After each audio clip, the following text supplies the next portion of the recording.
Hi guys, today we've come to the Keighley and Worthfather Railway to speak to a good friend of mine, Jonathan Newton, about a project which is very close to his heart and I think is something that deserves its time in the limelight.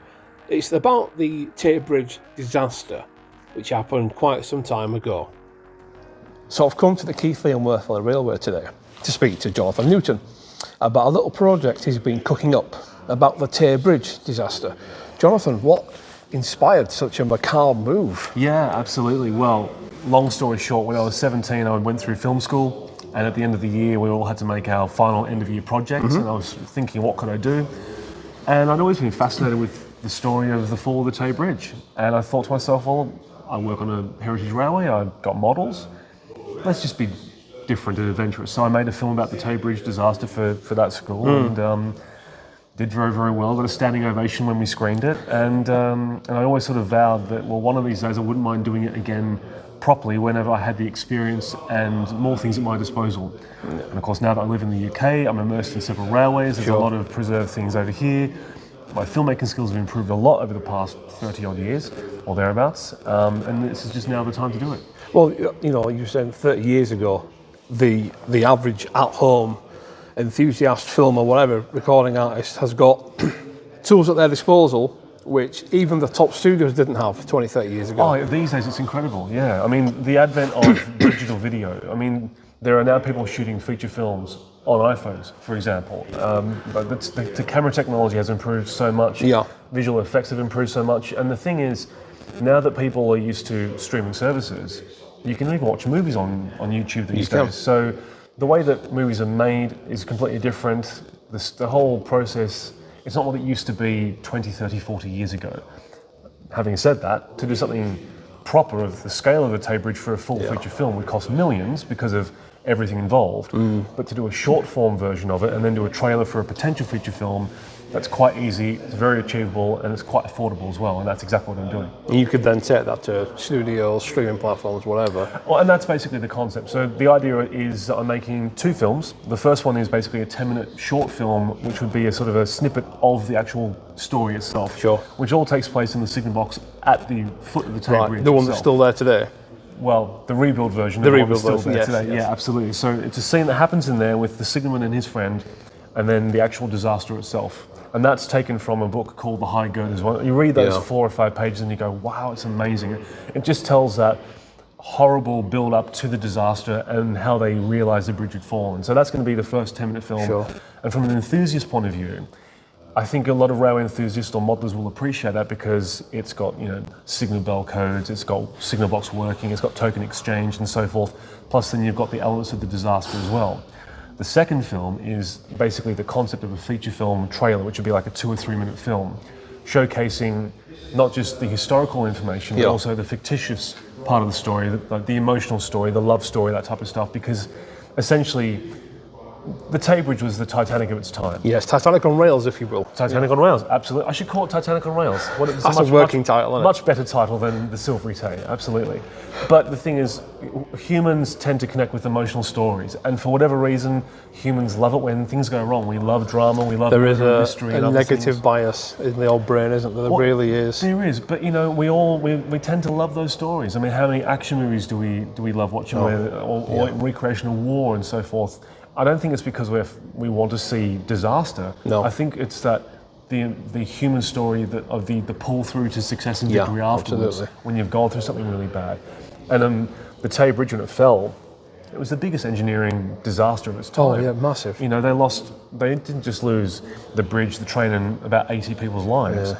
But there was a lot of smug pride in the design. Pride took a big hit. Huge. And the way that things are made then, they used to use wrought iron to build bridges such as that one, and they found that, well, that's actually not a very good element to use. So they used cast iron after that. There was a lot of problems with the design of that bridge, so they started to do things like design better, test things better. When they said, right, the speed is this, it was implemented. There's a lot of things that were learnt from this disaster, but it sort of seems to be almost forgotten, apart from whenever you physically go to Scotland and you see the remains of the Tay Bridge. And that's so important. I mean, a lot of times, certainly in the modern era, you will see when an historical story is told, things get changed to suit a modern narrative, and important details just conveniently get glossed over. And that's that's not the right thing to be done. It's not about being macabre and being depressed and trying to upset people. Yeah. This thing happened. There's no point trying to deny it. And if anything, the people that lost their lives need to have their story told. They do. I mean, look, it's important that they've got the memorial. Having said that, the names that are on that memorial, they're the people that they know. That's were on the very train. true, yes. From everything I've read, there are people who were never accounted for, potentially. Even though they collected the tickets, there is an assumption that there are more people that they never found who is on that list. Some of the names on that list, like kids, 4 brothers.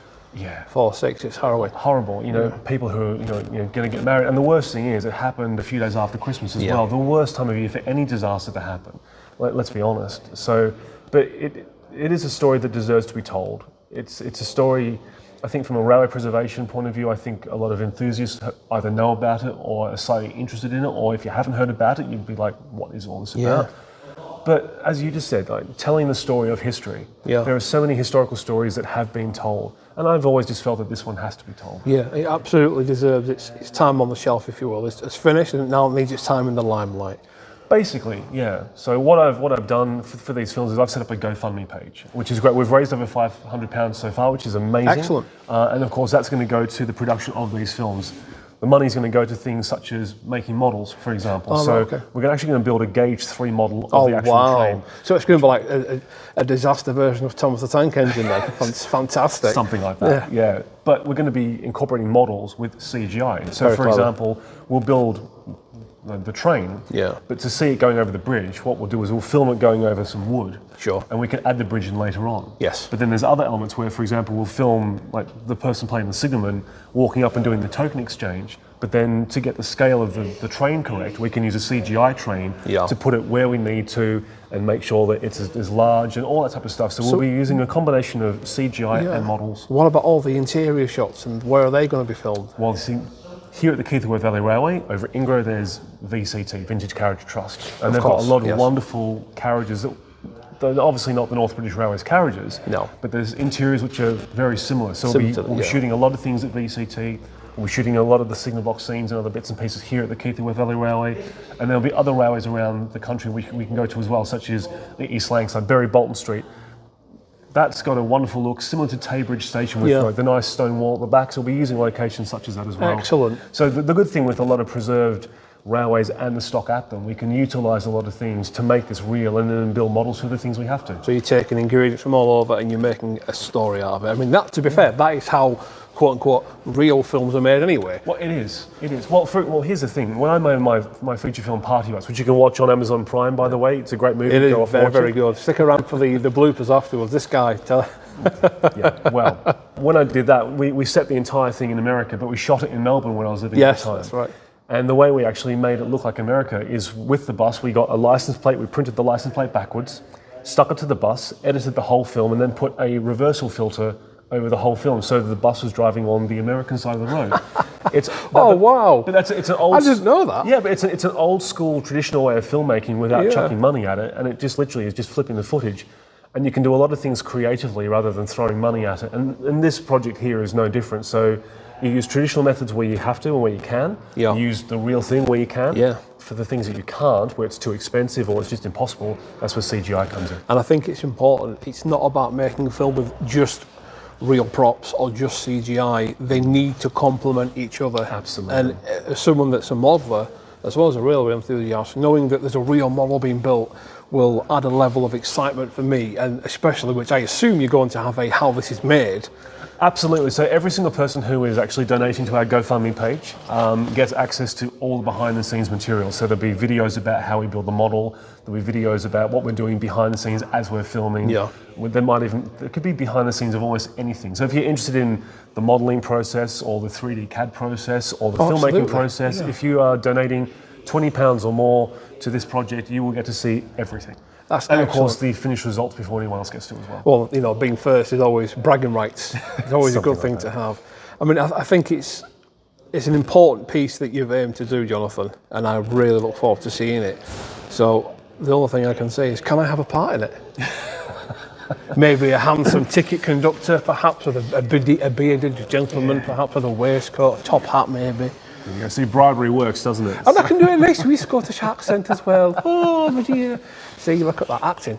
There you go. He's a born natural, isn't he? He's an absolute born natural. I'm a born natural. We're not sure born natural what, but I am a natural one of them. That's open to interpretation. But look, the thing is, when I come to filming this, obviously I will need to have people involved as well. So if you are interested at all and you live around the West Yorkshire area or around the Lancashire area, around Bury, for example, I will need to have some people in trains, on platforms Extras, and so forth. extras, yeah. Exactly. People to fill the world. Absolutely. Yeah. So, I mean, yeah, so there's always a way of getting involved. So, yeah, by all means, go to the GoFundMe page. If you can spare £20, I'd really appreciate it. And it's going to be, hopefully, an amazing project. I have no doubt that it will be, Jonathan. Thank you very much for taking the time to see me today, sir. And guys, if you check the comments down below, you will see links to Jonathan's various projects and, of course, the GoFundMe for the celebrity. Cheers, Jonathan. Thanks, pal. Ta.